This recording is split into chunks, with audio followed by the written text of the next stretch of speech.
নমঃ পার্বতী পতে হর হর মহাদেব।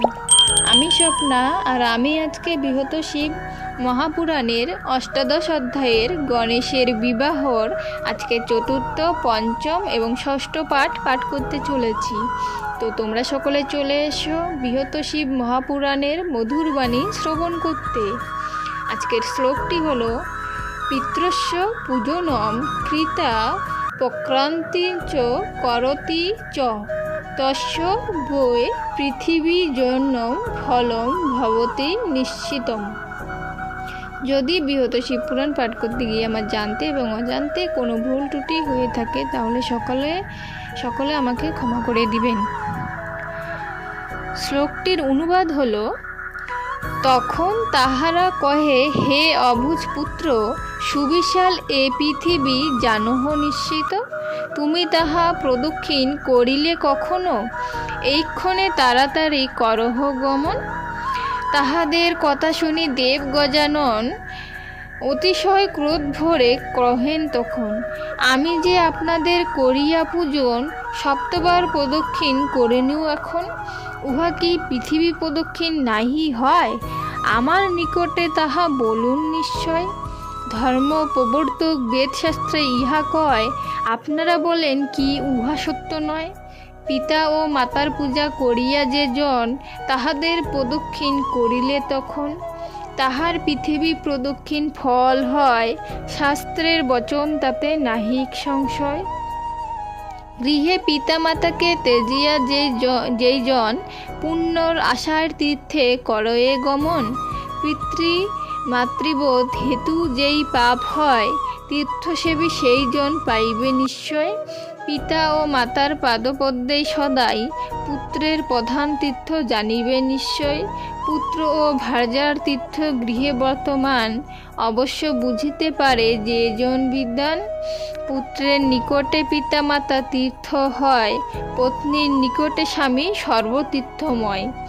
এই বাক্য শাস্ত্র আর বেদের বচন, ইহার অন্যথা কেন করেন এখন?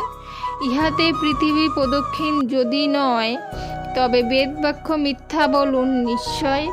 এইরূপ বেদবাক্য যদি মিথ্যা হয়, আপনাদিগের স্বরূপও সত্য নয়। তাহলে যাবৎ বেদ মিথ্যা যে হইবে, তাতে কোনরূপ সন্দেহ না রবে। তাহলে এখন আর বিলম্ব না করি মম শুভ বিবাহ দিবেন তাড়াতাড়ি, অথবা এমন সব বেদ শাস্ত্রগণে মিথ্যারূপে প্রতিপন্ন করুন এক্ষণে। ইহাদের মধ্যে যাহা শ্রেষ্ঠ মনে হয়, এক্ষণে তাহাই করিবেন সুনিশ্চয়। পুত্রমুখ বিনিংসিত বাক্য এই মত শুনি শিব দুর্গা হন অতীব বিস্মিত। বুদ্ধিমান গণেশকে কহেন তখন, হে বৎস, যথার্থ হয় তোমার বচন, তোমার নির্মল বুদ্ধি মহাত্মা নিশ্চয়। তুমি যা কহিলে সকলেই সত্য হয়। যখন কাহার হৃদয়ে দুঃখ উপস্থিত, তখন তাহার বুদ্ধি হলে বিকশিত। সূর্যের প্রকাশে যথা ঘুচয়ে আধার, তেমনি সকল দুঃখ বিনষ্ট তাহার। বেদ ও পুরাণ শাস্ত্রে যা আছে কথিত, তাহাই এক্ষণে তুমি কহিলে নিশ্চিত। যেই প্রদক্ষিণ কার্য হইল তোমার, উত্তম বলিয়া তাহা করিনু স্বীকার। আমাদের নিয়মেতে হইল তব জয়, তাতে পুরস্কার তুমি পাইবে নিশ্চয়। এইরূপে গণেশকে করিয়া আশ্বস্ত, তাহার বিবাহ দিতে হলেন উদ্যত। সিদ্ধি বুদ্ধি নামে বিশ্বরূপের নন্দিনী, সর্বসুলক্ষণা মনোরমা সুবদনী। গণেশের উপযুক্ত করিয়া চিন্তন, শুরু করিলেন বিবাহের আয়োজন। মহেশ ও পার্বতীর ইচ্ছা অনুসারে বিশ্বকর্মা তথা আসিলেন তরা করে। বিবাহের উপযোগী সকল সম্ভারে, সভা গৃহ সাজালেন নানা অলঙ্কারে। দেব যক্ষ ঋষিগণ গন্ধর্ব সকল, আগমনে হইল আনন্দের কোলাহল।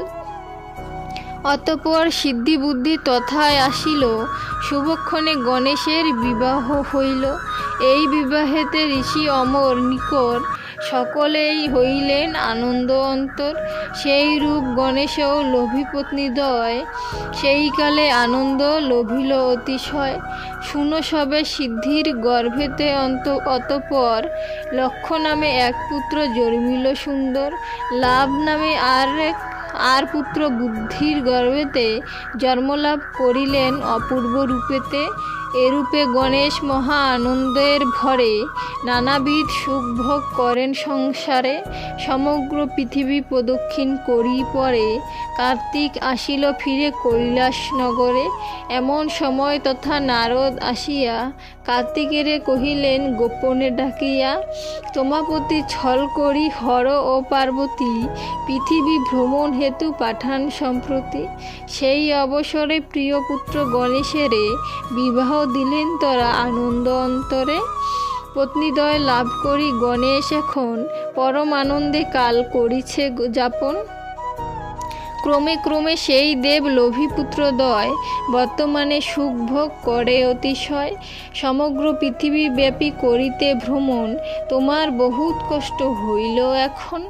এরূপ অন্যায় যদি করে পিতা মাতা, তাহলে ভাবিয়া দেখো অন্যর কি কথা। মাতা যদি বীজদান করে পুত্র মুখে, জনকপুত্রেরে যদি বিক্রি করে সুখে। আর যদি রাজা করে সর্বস্ব হরণ, তবে তাতে অন্য কি বা বলিবে তখন। অতএব যাহারা করেন এই মত, তাহাদের মুখ দেখা না হয় উচিত। আজকে বৃহৎ শিব মহাপুরাণের অষ্টাদশ অধ্যায়ের চতুর্থ, পঞ্চম এবং ষষ্ঠ পাঠ এখানেই সমাপ্ত হলো। আর দুটো পাঠ আছে, যেটা কালকে পাঠ করলে অষ্টাদশ অধ্যায় সমাপ্ত হয়ে যাবে। তো তোমরা সকলে অবশ্যই চেষ্টা করবে অষ্টাদশ অধ্যায়ের 1 থেকে একদম অষ্টম পাঠ অবধি পাঠ করার। তো আজকে এখানেই সমাপ্ত করছি। সকলে ভালো থাকবেন। ধন্যবাদ।